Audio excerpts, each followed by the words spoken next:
But right now, I'm going to be thinking about Ishmaelites and the Canaanites and the Philistines. Why is social studies so? Well, Why is social studies so? No, I'm just asking. it's story time. All right, 3, 2, 1. All right, eyes on me.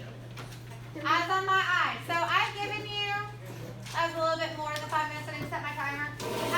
So that was enough time for us to at least have finished 1 through 5. I know some of us are still like, some of our stragglers, we kind of came in a little bit late, and we also kind of were a little bit slow to go and pick up the correct sheet of paper. I get it.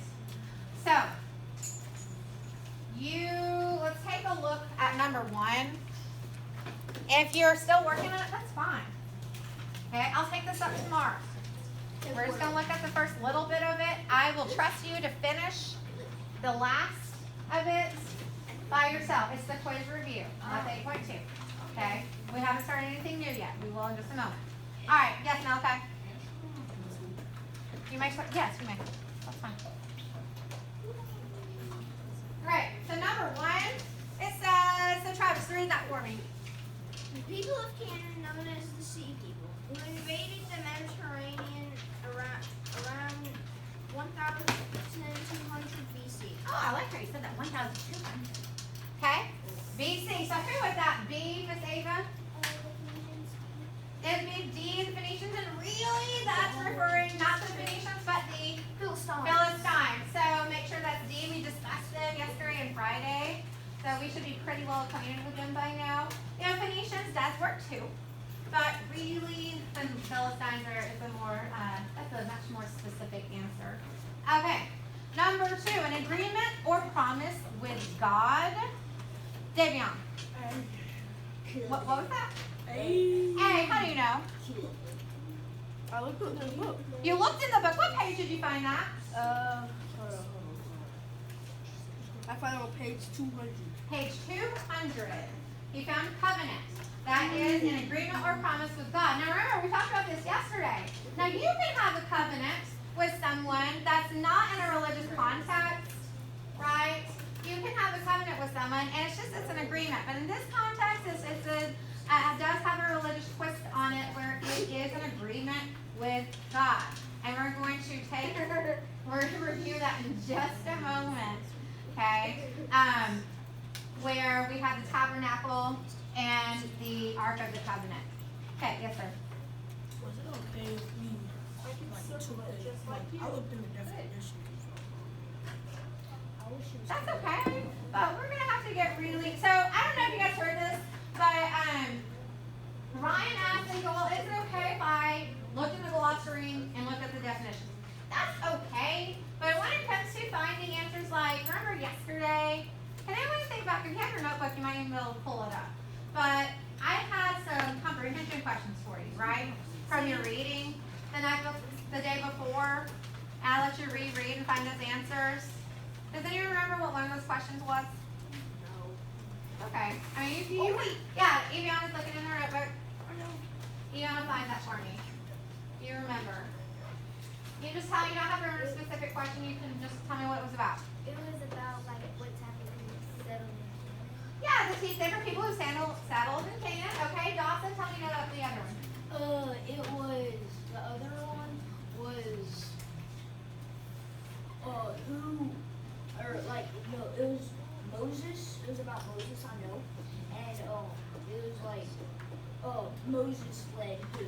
Yeah, who did Moses? Into Canaan.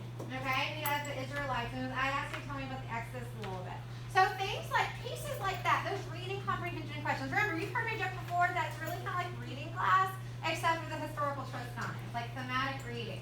Okay, we're always like looking at the history of people. That's what history is. It's a story.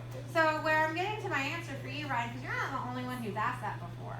And use the tools at your disposal. Learn how to use them. That's great. You need to learn how to use an index and a glossary. That's fine. But when it comes to reading with a purpose, you're going to have to crack that book open, go to the lesson, and read between the lines. Pull those themes, pull those main ideas,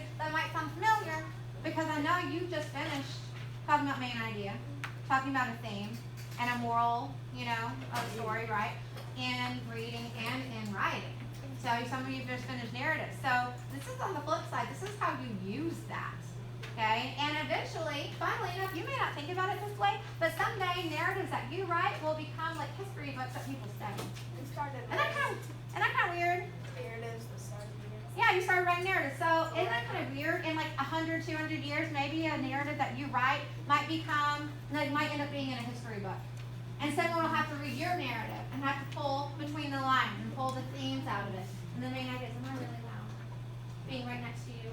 I'm making you deaf. I'm sorry. I'm so loud. Maybe I'll move over here. And I'll yell at Ryan's ear. We're doing Okay. Exploratory writing now. Alright, 3, 2, 1, answer on me.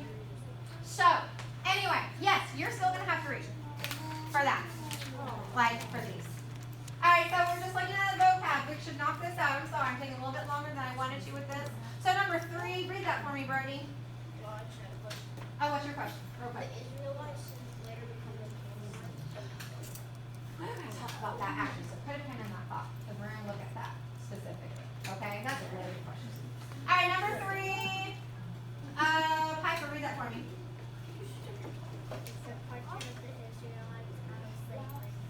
In Egypt, the departure of the Israelites out of slavery in Egypt. Faith, tell me what that was. The Exodus. Good. All right. Number 4. A belief in a one, all-powerful, just, and personal God, Dinar.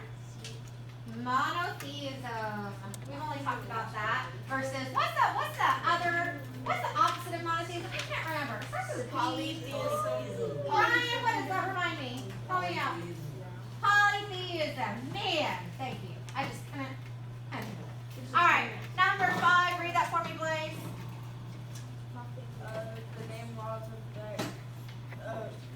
that God gave to Moses. Okay, main laws that God gave to Moses. Let me hear from Connor. Number 5. Name of the laws that God gave to Moses. Name of the laws that God gave. The Torah, which was in the Tanakh. What were those 10 laws? Josh? The Ten The Commandments. 10 Commandments. Okay, good. So you see how this is straight up, this is a review of what we talked about, right? Pretty friendly. Not too scary, not too bad, right? We agree? Okay, yay or nay? You can shake your head if you disagree. Yay or nay? Yes or no? Yes or no? All right, so we will, okay. If you have not finished with that, that is okay. I'll give you time in class tomorrow, at the beginning of class, look at that. We're going to go to the second part tomorrow, because that will be our bell tomorrow. So put this away, put it in a binder. Some of my friends over here, I will keep that for you. You can have that. I'll put that for you.